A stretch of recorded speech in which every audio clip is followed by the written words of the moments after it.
नमस्कार, स्वागत है आप सभी का दिन भर की तमाम अहम खबरों के साथ। मैं हूं प्रीति। एक नजर हेडलाइंस पर। राज्यसभा में अहम बिलों को पारित कराने पर सभी दलों का जोर। सभापति की अध्यक्षता में सर्वदलीय बैठक में चर्चा। बुधवार को जेएनयू और रोहित वेमुला के मुद्दे पर चर्चा।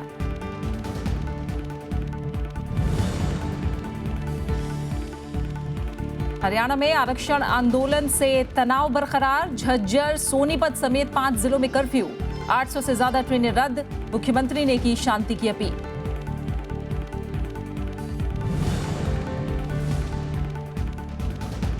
उत्तर प्रदेश समेत कई राज्यों में पहुंची आरक्षण आंदोलन की आग। दिल्ली तक पानी पहुंचाने वाली मनक नहर बंद। सरकार ने किया सुप्रीम कोर्ट जाने का फैसला।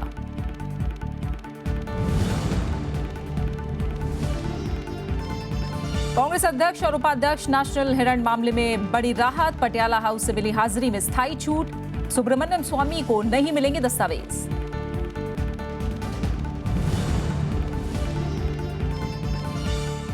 नेपाल के प्रधानमंत्री ने किया भारत से गलतफहमियां दूर होने का दावा। प्रधानमंत्री मोदी का शांति और स्थिरता पर जोर।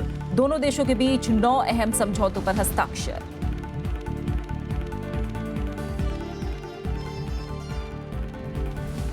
बजट सत्र को सुचारू रूप से चलाने के लिए आज संसद भवन में सर्वदलीय बैठक हुई। राज्यसभा के सभापति मोहम्मद हामिद अंसारी की तरफ से बुलाई गई इस बैठक में सरकार ने विपक्ष से संसद की कार्यवाही में सहयोग की अपील की। विपक्ष ने भी सहयोग करने की बात कही है। हालांकि ये भी साफ हो गया कि जेएनयू विवाद और हरियाणा में जाट आरक्षण का मामला भी संसद में उठेगा। सरकार का जोर जीएसटी समेत कई बिलों को पारित कराने पर भी है। 23 फरवरी से शुरू हो रहे संसद सत्र से ठीक पहले बुलाई गई इस सर्वदलीय बैठक में कार्यवाही को सुचारू रूप से चलाने पर बातचीत हुई। राज्यसभा के सभापति मोहम्मद हामिद अंसारी की ओर से बुलाई गई इस बैठक में प्रधानमंत्री नरेंद्र मोदी भी शामिल हुए। सरकार ने विपक्ष से कार्यवाही में सहयोग की अपील की। को संकल्प लिया है, सभी ने इस बात का आश्वासन दिया है, सभी ने इस बात के लिए कहा है कि जो सत्र होगा वो सुचारू रूप से चलेगा, रचनात्मक रूप से चलेगा और देश के विकास से जुड़े हुए तमाम मुद्दों पर डिबेट भी होगा, डिस्कशन भी होगा और डिसीजन भी होगा। विपक्षी दलों ने भी साफ कर दिया है कि जरूरी बिलों पर जहां सरकार को सहयोग मिलेगा तो वहीं समकालीन मुद्दों को भी संसद में उठाया जाएगा। अनिवार्य है बिल, वो तो करने जो देश के हित में है, जरूरी है। ऑन मेरिट जो भी बिल जरूरी होगा उस बिल को हम पास करने में जरूर मदद करेंगे। हम चाहते हैं कि सदन चले, सदन की कार्रवाइयाँ चले और जो मांग उठे थे मीटिंग में कि जेएनयू का इशू भी डिस्कस हो, हम चाहते हैं कि सभी इशू डिस्कस हो। तय किया गया कि विभिन्न विषयों पर चर्चा होगी। हम लोगों ने ये कहा जवाहरलाल नेहरू विश्वविद्यालय, हैदराबाद विश्वविद्यालय और विद्यार्थियों और पत्रकारों और शिक्षकों पर जिस तरह अदालत में मारपीट की गई, ये बहुत ही महत्वपूर्ण मसले हैं जिन पर पहले ही चर्चा करनी चाहिए। बजट सत्र के दौरान 25 फरवरी को रेल बजट और 29 फरवरी को आम बजट पेश होगा। लेकिन सरकार की कोशिश है कि बीते 2 सत्रों के विपरीत इस बार राज्यसभा की कार्यवाही को सुचारू रूप से चलाया जाए। सरकार के सामने जीएसटी से जुड़े संविधान संशोधन विधेयक को भी पारित कराने की चुनौती है। श्याम सुंदर के साथ विशाल दहिया, राज्यसभा टीवी। और इस समय हमारे संवाददाता विशाल दहिया हमारे साथ जुड़े हुए हैं हमारे न्यूज रूम से। उनका हम रुख करेंगे। विशाल, हमने देखा संभवतः एक औपचारिक बैठक राज्यसभा के सभापति की तरफ से पहली बार बुलाई गई है, लेकिन जो संकेत निकल कर आए हैं सभी मुद्दों पर एक एक करके सरकार की तरफ से आश्वासन दिया गया कि वो चर्चा को तैयार है। ऐसे में बैठक के बाद किस तरह के संकेत? जी बिल्कुल, देखिए आश्वासन दोनों तरफ से आए हैं। जहां एक और सरकार ने विपक्ष को इस बात को लेकर आश्वस्त किया कि जिन मुद्दों पर विपक्ष चर्चा करना चाहता है, चाहे वो कोई भी मुद्दे हों, उन पर चर्चा करने के लिए सरकार तैयार है। दूसरी तरफ विपक्ष ने भी सरकार को इस बात का भरोसा दिलाया कि जो महत्वपूर्ण विधेयक हैं, खासतौर पे वो विधेयक जिनको लेकर एक आम सहमति सदन में बनेगी, उन विधेयकों को पारित कराने में विपक्ष की ओर से कोई अड़ंगा नहीं लगाया जाएगा, कोई रुकावट पैदा नहीं की जाएगी। लेकिन एक महत्वपूर्ण बात यहाँ पर यह है कि जिस तरह का माहौल, राजनीतिक माहौल जिसे कहा जाए, पिछले कुछ दिनों से देखने को मिल रहा है और जिस तरह के आरोप और प्रत्यारोप दोनों तरफ से लग रहे हैं, सरकार और विपक्ष एक दूसरे पर जो लगातार वार कर रहे रहे हैं अलग अलग मुद्दों को लेकर, चाहे वो जेएनयू से जुड़ा हुआ मुद्दा हो या फिर हैदराबाद सेंट्रल यूनिवर्सिटी में जिस तरह से एक पीएचडी स्कॉलर ने आत्महत्या की उससे जुड़ा हुआ मुद्दा हो। इसके अलावा भी कई मुद्दे हैं, महंगाई का मुद्दा है, किसानों से जुड़े हुए मुद्दे हैं। तो ये इन सब मुद्दों को लेकर गाहे बगाहे जो एक दूसरे के ऊपर जो आरोप लगते रहे हैं वो उनके मद्देनजर और ख़ासतौर से जो एक तरह से कहा जाए कि खींचतान, राजनीतिक खींचतान जो इस वक्त चल रही है विपक्ष और सरकार दोनों के बीच, उसके चलते ये काफ़ी महत्वपूर्ण होगा कि ये जो एक माहौल आज की जो ऑल पार्टी मीटिंग रही, जो सर्वदलीय बैठक रही, उसमें जो एक बॉनहोमी का एटमॉस्फेयर जो दिखाई दिया, आपसी तालमेल का जो एक एटमॉस्फेयर दिखाई दिया, जिस तरह के आश्वासन दोनों तरफ से दिए गए, क्या वो सब बरकरार रहेगा तब जब सदन की कार्रवाई चलेगी, जब शुरू होगी, जब सवाल जवाब होंगे, जब चर्चाएं होंगी कि मुद्दों को लेकर, तो उस समय भी ये जो आश्वासन और ये जो जिसे कहा जाए कि एक दूसरे के साथ सहयोग करने का जो संकल्प है वो अगर बना रहेगा तभी कुछ सुचारू रूप से कार्यवाही चल सकती है सदन की। नहीं तो जिस तरह की रुकावट हमें पिछले सत्र में और उससे पिछले सत्र में देखने को मिली, शायद उसका एक तरीके से रिपीटिशन भी हो सकता है। लेकिन इस वक्त जो स्थिति है उसके चलते दोनों तरफ से आश्वासन दिए गए हैं। हालांकि जो बीएसी की बैठक होगी, बिजनेस एडवाइजरी कमेटी की जो बैठक होगी 23 तारीख को, यानी कि पहले दिन, उस दिन ये तय किया जाएगा कि जिन मुद्दों पर विपक्ष चर्चा चाहता है वो मुद्दे और उन पर चर्चा किस नियम के तहत की जाए और किस दिन चर्चा की जाए। और खासतौर पे सरकार का जो लेजिस्लेटिव एजेंडा है वो भी जब सोमवार को जो बैठक सरकार ने बुलाई है ऑल पार्टी मीटिंग, उस बैठक में भी सरकार का जो एजेंडा है, लेजिस्लेटिव बिजनेस का एजेंडा, उसको सामने लाया जाएगा। तो उस पर भी चर्चा होगी उस वक्त कि कौन से बिल हैं जो ज्यादा महत्वपूर्ण हैं, किनको प्रायोरिटी में आगे रखा जा सकता है, और कौन से ऐसे बिल हैं जिन पर एक सहमति या जिसे कहा जाए कि आम सहमति बनाई जा सकती है। बिल्कुल, अभी बैठकों का दौर और चलना है विशाल, और आपने बताया कि इस बैठक में भी पक्ष और विपक्ष दोनों ही तरफ से सहमति बनी है कि सदन चलना चाहिए, चर्चा होनी चाहिए, और जिस तरह का गतिरोध देखने को मिला वो सामने नहीं आना चाहिए। फिर से बात करेंगे, इस बैठक की अहमियत इसलिए भी थी कि पहली बार सभापति की तरफ से ऐसी औपचारिक बैठक बुलाई गई। खुद सभापति ने किस तरह का मैसेज दिया है इस बैठक में? देखिए, मैसेज सीधे तौर पर साफ है, और जहां तक सभापति के संदेश की बात है तो वो जो पिछला सत्र यानी कि जो शीतकालीन सत्र था उसकी जब समाप्ति हुई थी, जब समाप्ति की घोषणा सभापति ने की थी, तो उन्होंने लगभग 3 मिनट का एक जिसे कहा जाए कि एक मैसेज दिया था, एक समअप किया था पूरे सदन की जो कार्यवाही रही थी उसको। और उस मैसेज के दौरान उन्होंने साफ तौर पर कहा था कि ये जो जिस तरह से शीतकालीन सत्र के दौरान जो सदन की कार्रवाई में रुकावट दिखी, और खासतौर पर जो सदन के वेल में जो हर बात को, हर मुद्दे को लेकर जो सांसद हैं वो आते रहे, वो बिल्कुल शोभनीय नहीं है। कुछ इस तरह का तरीका निकालना पड़ेगा जिसके चलते जो विपक्षी दल हैं वो अपनी बात भी रख पाएं, चर्चा भी हो सके मुद्दों पर, और बिल भी पारित हो सके। तो उसी के मद्देनजर जो संदेश शीतकालीन सत्र के आखिरी दिन दिया गया था, उस संदेश के मद्देनजर ही आज की जो बैठक थी वो इसीलिए काफी महत्वपूर्ण मानी जा सकती है, क्योंकि पिछले 2 सत्र में खासतौर पे ऊपरी सदन में, और ऊपरी सदन में जिस तरह से कहा जाए कि जो कार्यवाही है वो काफी सुचारू रूप से चलती रही है, हमेशा बिल पारित होते रहे हैं, बड़े संवेदनशील मुद्दों पर चर्चा भी होती रही है। लेकिन जो पिछले 2 सत्र में दिखा, उसके बाद ये आज की बैठक काफी महत्वपूर्ण हो जाती है। और खासतौर पर इसलिए भी कि प्रधानमंत्री स्वयं इस बैठक में मौजूद थे। उन्होंने भी कहा कि उन्होंने जो बैठक बुलाई थी उसमें जो संकेत मिले बाकी पार्टियों की तरफ से, और आज की बैठक में जो संकेत मिले हैं बाकी पार्टियों की तरफ से, उसके चलते सरकार आश्वस्त है कि ये जो सत्र होगा, यानी कि बजट सत्र जो होगा, वो सुचारू रूप से चल पाएगा। बहुत बहुत शुक्रिया विशाल आपका हमारे साथ जुड़ने के लिए और इस तमाम जानकारी को हम तक पहुंचाने के लिए। आइए अब अगली खबर का रुख करते हैं। हरियाणा में जाट आंदोलन हिंसक होने के बाद 3 और जिलों में कर्फ्यू लगा दिया गया है। कई जिलों में सेना फ्लैग मार्च कर रही है। मुख्यमंत्री मनोहर लाल खट्टर और कांग्रेस उपाध्यक्ष राहुल गांधी समेत कई दलों के नेताओं ने आंदोलनकारियों से शांति की अपील की है। इस बीच आंदोलन की आग उत्तर प्रदेश, दिल्ली और मध्य प्रदेश तक पहुंच गई है। जाट आंदोलन की आग में झुलस रहे हरियाणा के रोहतक, भिवानी, झज्जर, सोनीपत और गोहाना में कर्फ्यू लगा दिया गया है। इन जिलों में प्रदर्शनकारियों को देखते ही गोली मारने के आदेश दिए गए हैं। आंदोलनकारियों ने रोहतक जाने वाले सभी रास्तों को बंद कर दिया, जिसकी वजह से जवानों को हेलीकॉप्टर से रोहतक पहुंचाया गया। सेना के अलावा अर्धसैनिक बलों के 3300 जवानों को हरियाणा भेजा गया है। यदि कोई भी समस्या है तो समस्या का मिल बैठकर समाधान निकल सकता है। इसलिए मैं पुनः अपील करना चाहता हूं कि हरियाणा राज्य में शांति व्यवस्था बनाए रखने में मेरे हरियाणा के सभी बहन भाई पूरी तरह से सहयोग करें। आंदोलनकारियों ने कई जिलों में थानों और सरकारी कार्यालयों समेत बसों और पेट्रोल पंप को आग के हवाले कर दिया। आंदोलनकारी जगह जगह रेल पटरियों पर बैठे हैं। 600 से ज्यादा ट्रेनें रद्द कर दी गई हैं। वहीं दिल्ली और हरियाणा से पंजाब, हिमाचल प्रदेश, जम्मू कश्मीर जाने वाले कई राजमार्गों पर आंदोलनकारियों का कब्जा है। मुख्यमंत्री मनोहर लाल खट्टर ने आंदोलन खत्म करने की अपील दोहराई है। कृपया जो भी हमारी मांग है वो सब हम मानने के लिए तैयार हैं। सरकार ने पहले से भी इन सब विषयों पर अपना मंतव्य जाहिर कर दिया है कि इस आरक्षण में हम जो भी संवैधानिक व्यवस्था अथवा कानून की व्यवस्था अथवा कोर्ट के माध्यम से जितने अवरोध आए हुए हैं उनको सब दूर करने के लिए हम जनता के साथ खड़े हैं। लेकिन आंदोलनकारियों ने मुख्यमंत्री की अपील खारिज कर दी है। हमें जाट आरक्षण चाहिए और वो हम हर कीमत पर लेकर रहेंगे। उसके लिए चाहे हमें सरकार से लड़ना पड़े, चाहे किसी से भी लड़ना पड़े, और हम हर सिचुएशन से लड़ने के लिए बिल्कुल तैयार हैं। कांग्रेस ने भी शांति की अपील की है। पार्टी ने कहा कि आंदोलनकारियों को समाज को बांटने वालों के चंगुल में नहीं फंसना चाहिए।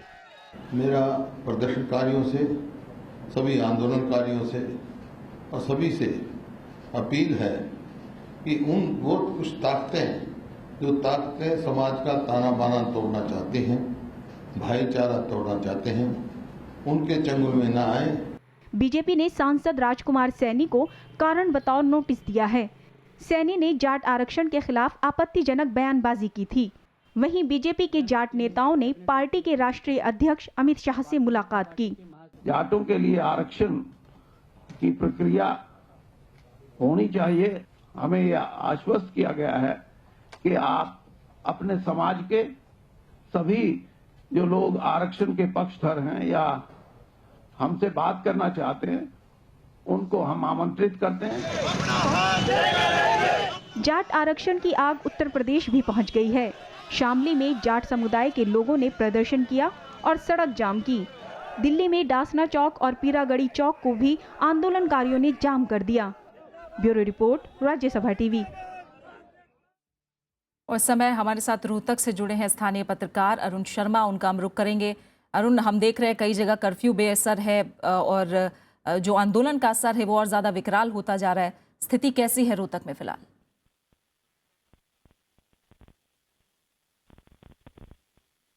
अरुण, अगर आप तक मेरी आवाज आ पा रही हो तो।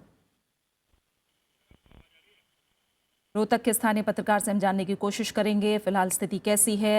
लेकिन जाट आंदोलन की आग में हरियाणा झुलस रहा है। तमाम ऐसे जिले हैं जहां कर्फ्यू का असर भी प्रदर्शनकारियों को काबू नहीं कर पा रहा है। रोहतक, भिवानी, झज्जर, सोनीपत और गोहाना में कर्फ्यू लगा है और इन जिलों में प्रदर्शनकारियों को देखते ही गोली मारने के आदेश भी दिए गए हैं।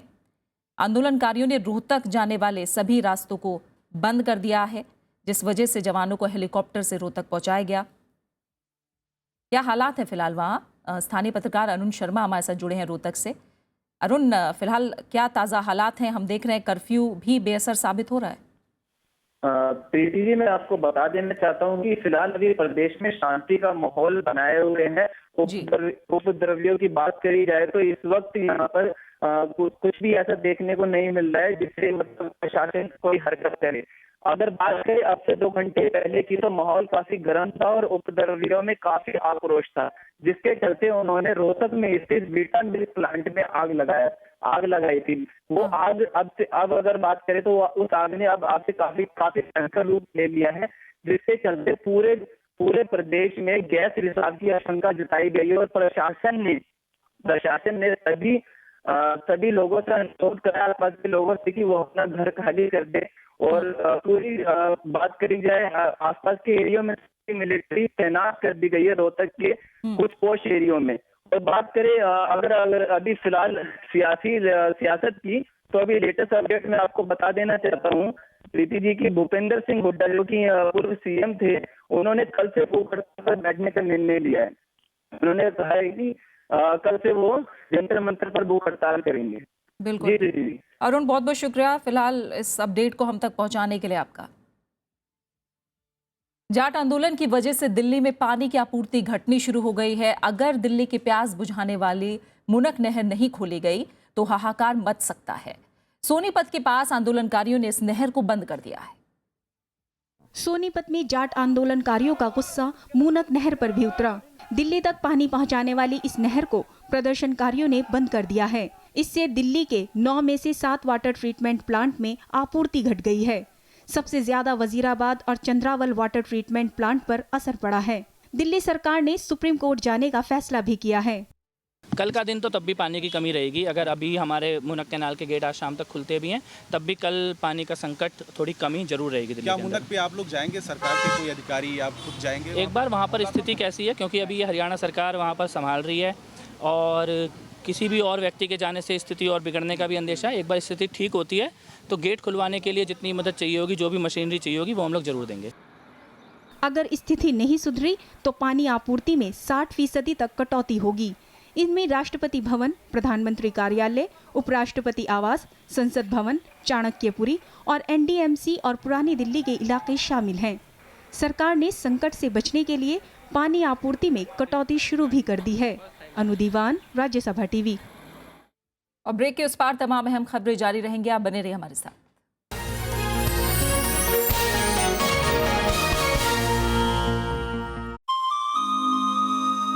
उपन्यास, कहानी, गजल और कविताएं जिनके कलम से सच के हो जाती हैं काबिले फिक्र। रात रात भर मोरा पिहके बैरिन नींद न आए, बड़े भोर सारस के कारे नदिया तीर बुलाए। लिखना मेरा शौक नहीं है, मेरा जीवन है, मेरी आत्मा है, इसलिए मैं घबराया नहीं, चलता रहा। मिलिए शख्सियत में साहित्य की दुनिया के मकबूल सितारे राम दरश मिश्र से। शनिवार रात 10:30 बजे और रविवार सुबह 11 बजे सिर्फ राज्यसभा टीवी पर।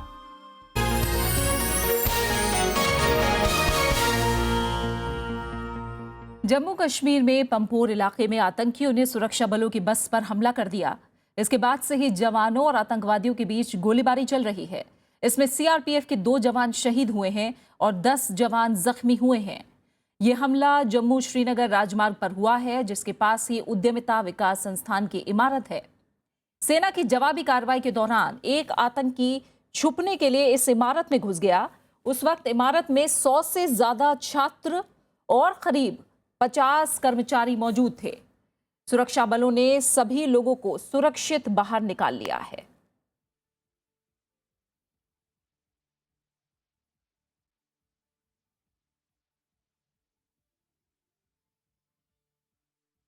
नेशनल हेराल्ड मामले में कांग्रेस अध्यक्ष सोनिया गांधी और उपाध्यक्ष राहुल गांधी को बड़ी राहत मिली है। पटियाला हाउस कोर्ट ने याचिकाकर्ता और बीजेपी नेता सुब्रमण्यम स्वामी की उस मांग पर फिलहाल रोक लगा दी है जिसमें उन्होंने मामले से जुड़े दस्तावेजों को देखने की मांग की थी। पटियाला हाउस कोर्ट ने इस मामले में सैम पित्रोदा को भी आज जमानत दे दी। नेशनल हेराल्ड मामले में शनिवार को कांग्रेस अध्यक्ष सोनिया गांधी और उपाध्यक्ष राहुल गांधी को व्यक्तिगत पेशी से छूट मिल गई। ये फैसला पटियाला हाउस कोर्ट ने दिया है। सैम पित्रोदा को भी कोर्ट ने जमानत दे दी है। हालांकि याचिकाकर्ता सुब्रमण्यम स्वामी का कहना है कि उन्होंने जमानत का कभी भी विरोध नहीं किया। बेल तो पहले से हमने कहाँ विरोध किया, सोनिया गांधी का भी मैंने विरोध नहीं किया। बेल कौन सी बड़ी चीज है? बेल माने तुम अपराधी हो परंतु कहीं भाग ना हो जाओ, उसके लिए कोई गारंटी होनी चाहिए, इसीलिए 50,000 रुपए जमानत में दी। पटियाला हाउस कोर्ट ने सुब्रमण्यम स्वामी को इस मामले से जुड़े किसी भी दस्तावेज को देने से फिलहाल इनकार कर दिया है। दस्तावेजों के मामले पर 15 मार्च को हाई कोर्ट में सुनवाई होगी। माननीय डॉक्टर स्वामी जो अर्जी देते हैं वो कानून के अंतर्गत नहीं है। अनुच्छेद 91 के अंतर्गत ये अर्जी नहीं दी जा सकती, क्योंकि इसमें उन्होंने किसी रूप से ये सिद्ध नहीं किया है, कहा भी नहीं है कि ये अति आवश्यक या आवश्यक है। नेशनल हेराल्ड के मामले में अगली सुनवाई 21 मार्च को होगी। पटियाला हाउस कोर्ट में शनिवार को सुनवाई के दौरान सुरक्षा के कड़े इंतजाम किए गए थे। विपिन चौहान, राज्यसभा टीवी। भारत और नेपाल के बीच आज 9 समझौतों पर हस्ताक्षर किए गए।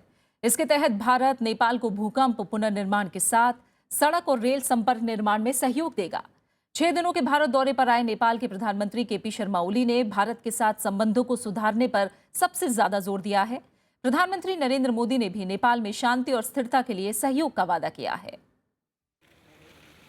नेपाल के प्रधानमंत्री केपी शर्मा ओली और प्रधानमंत्री नरेंद्र मोदी के बीच बातचीत के बाद 9 समझौतों पर हस्ताक्षर किए गए। इन समझौतों के तहत भारत नेपाल को भूकंप पुनर्निर्माण के लिए $25 करोड़ का अनुदान देगा। नेपाल के तराई क्षेत्र में सड़कों के बुनियादी ढांचे में सुधार, सांस्कृतिक साझेदारी, काकरबित्ता बांग्ला बांध कॉरिडोर के माध्यम से नेपाल और बांग्लादेश के बीच पारगमन और विशाखापत्तनम बंदरगाह के संचालन में भी सहयोग होगा। दोनों देशों के बीच साझा बयान जारी हुआ। प्रधानमंत्री नरेंद्र मोदी ने नेपाल में शांति और स्थिरता पर जोर दिया है। नेपाल में शांति, स्थिरता और उसका आर्थिक विकास हमारा साझा उद्देश्य है। भारत नेपाल संबंधों के इन सभी पहलुओं पर मैंने और प्रधानमंत्री ओली जी ने आज विस्तार से बात की है। साझा बयान में नेपाल के प्रधानमंत्री केपी शर्मा ओली ने साफ शब्दों में कहा कि उनकी भारत यात्रा का मकसद बीते महीनों में बने भ्रम को दूर करने का है। My meeting with the Prime Minister Modi ji has been useful and productive. The misunderstanding that persisted in the past few months is no longer there. I believe our relations will greatly benefit from our discussions. इससे पहले शनिवार को ओली का राष्ट्रपति भवन में औपचारिक तौर पर स्वागत किया गया, जहां उन्हें गार्ड ऑफ ऑनर दिया गया। इसके बाद विदेश मंत्री सुषमा स्वराज ने केपी शर्मा ओली से मुलाकात की। ओली शुक्रवार को ही 6 दिवसीय भारत दौरे पर पहुंचे थे। ये 2011 के बाद किसी नेपाली प्रधानमंत्री का पहला भारत दौरा है।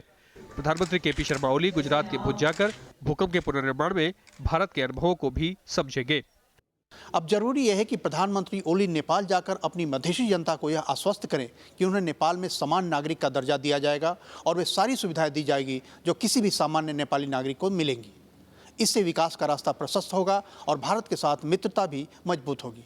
राज्यसभा टेलीविजन के लिए कैमरा पर्सन शिव कुमार के साथ दिल्ली से अखिलेश सुमन। उपराष्ट्रपति मोहम्मद हामिद अंसारी ने आज अपने निवास पर नेपाल के प्रधानमंत्री केपी शर्मा ओली से मुलाकात की। इस मौके पर दोनों नेताओं के बीच अलग अलग मुद्दों पर चर्चा हुई। नेपाल के प्रधानमंत्री के साथ उनके मंत्रिमंडल के कई वरिष्ठ सदस्य भी मौजूद थे। ओली 6 दिवसीय भारत यात्रा के दौरान देहरादून में टिहरी पनबिजली परियोजना को देखने जाएंगे। इसके अलावा अलग अलग राजनीतिक दलों के नेताओं से बातचीत करेंगे। अरुणाचल प्रदेश के नए मुख्यमंत्री कालिखो पुल ने आज वरिष्ठ अधिकारियों की बैठक ली। उन्होंने अधिकारियों को कानून व्यवस्था दुरुस्त करने और भ्रष्टाचार खत्म करने का निर्देश दिया। मुख्यमंत्री ने शिक्षा, स्वास्थ्य और सामाजिक क्षेत्र पर पूरा ध्यान देने के निर्देश दिए हैं। वहीं प्रधानमंत्री नरेंद्र मोदी ने अरुणाचल की नई सरकार को बधाई दी है। उधर पूर्व मुख्यमंत्री और कांग्रेस नेता नबाम तुकी ने बीजेपी पर उनकी सरकार गिराने का आरोप लगाया। उन्होंने कहा कि पूर्वोत्तर की सभी कांग्रेस सरकारों को अस्थिर करने की कोशिश हो रही है। I am representing the Congress Party. I am the CLP leader of the Congress Party, duly elected CLP leader of the Congress Party. I have to claim how the other minority party can claim claim to form the government. How the other opponent party can support such the elected democratic party. Tamil Nadu विधानसभा ने स्थानीय निकायों में महिलाओं का आरक्षण बढ़ाकर 50% कर दिया है। विधानसभा ने आम राय से आज इस बिल को मंजूरी दी। बिल के पारित होने से अब स्थानीय निकाय चुनाव में महिलाओं के लिए 50% सीटें आरक्षित होंगी। इससे महिलाओं के सशक्तिकरण को और मजबूती मिलेगी। तमिलनाडु सरकार का ये फैसला उस समय आया है जब केंद्र सरकार महिलाओं को आरक्षण 33% से 50% करने की कवायद में लगी हुई है।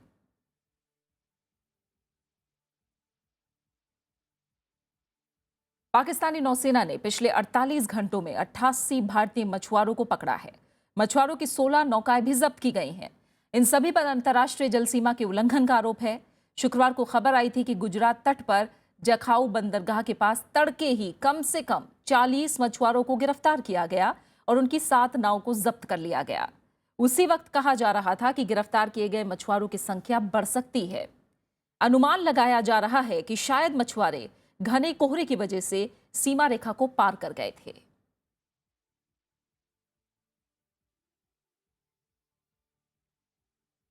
और जल्दी से एक नजर डालते हैं देश और दुनिया की कुछ और अहम खबरों पर। पंजाबी गायक हंसराज हंस कांग्रेस में शामिल हो गए हैं। राजनीति में ये उनकी दूसरी एंट्री है। पहले हंसराज शिरोमणि अकाली दल के साथ थे। काफी वक्त पहले उन्होंने पार्टी के उप प्रधान पद से इस्तीफा दे दिया था। पंजाब में अगले साल विधानसभा चुनाव होने हैं।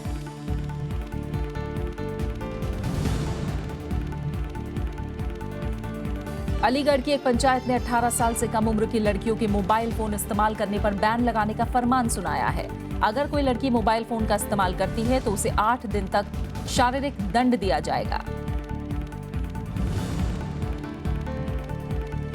बिहार में कानून व्यवस्था की स्थिति पर शनिवार को जन अधिकार पार्टी ने विरोध प्रदर्शन किया। प्रदर्शनकारियों ने दरभंगा स्टेशन पर संपर्क क्रांति ट्रेन को कई घंटों तक रोके रखा, जिस वजह से यात्रियों को खासी परेशानियों का सामना करना पड़ा। जम्मू कश्मीर के बडगाम जिले से सुरक्षा बलों ने हिजबुल आतंकी अशफाक वानी को गिरफ्तार किया है। पकड़े गए आतंकवादी के पास से एक AK राइफल और कुछ गोला बारूद बरामद हुए हैं। जम्मू कश्मीर पुलिस लंबे वक्त से इस आतंकी तलाश कर रही थी। पटेल आरक्षण आंदोलन के नेता हार्दिक पटेल समेत 4 लोगों की जमानत याचिका पर सुनवाई 23 फरवरी तक टाल दी गई है। इस मामले में पहले भी 2 बार सुनवाई टाली जा चुकी है। हार्दिक पर राजद्रोह का आरोप है। उत्तर प्रदेश के मुगल सराय में शनिवार को अर्चना एक्सप्रेस की एक बोगी पटरी से उतर गई। ये ट्रेन राजेंद्र नगर से जम्मू जा रही थी। झटका लगने के बाद कोच के दरवाजे पर बैठे एक मुसाफिर गिर गया, जिस वजह से वो ट्रेन के नीचे आया और उसकी मौत हो गई।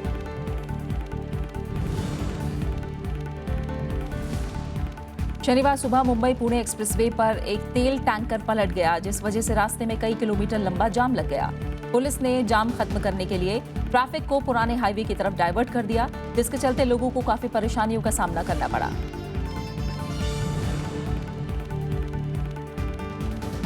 असम के गुवाहाटी में चल रहे वाइब्रेंट नॉर्थ ईस्ट कार्यक्रम का शनिवार को समापन हो गया। 3 दिनों तक चले कार्यक्रम के दौरान सेमिनार, कार्यशालाएं, व्यापार बैठकें और प्रदर्शनियों का आयोजन किया गया। क्रिस्टीन लेगार्ड को दूसरी बार अंतर्राष्ट्रीय मुद्रा कोष के प्रबंध निदेशक के तौर पर चुना गया है। IMF प्रमुख के रूप में उनका दूसरा कार्यकाल 5 जून से शुरू होगा। कार्यकारी बोर्ड ने सर्वसम्मति से यह फैसला लिया है। अमेरिका की जानी मानी उपन्यासकार हार्पर ली का निधन हो गया है। वो 89 साल की थी। 1960 में लिखे गए उपन्यास टू किल अ मॉकिंगबर्ड के लिए हार्पर ली को पुलित्जर पुरस्कार से भी नवाजा गया था।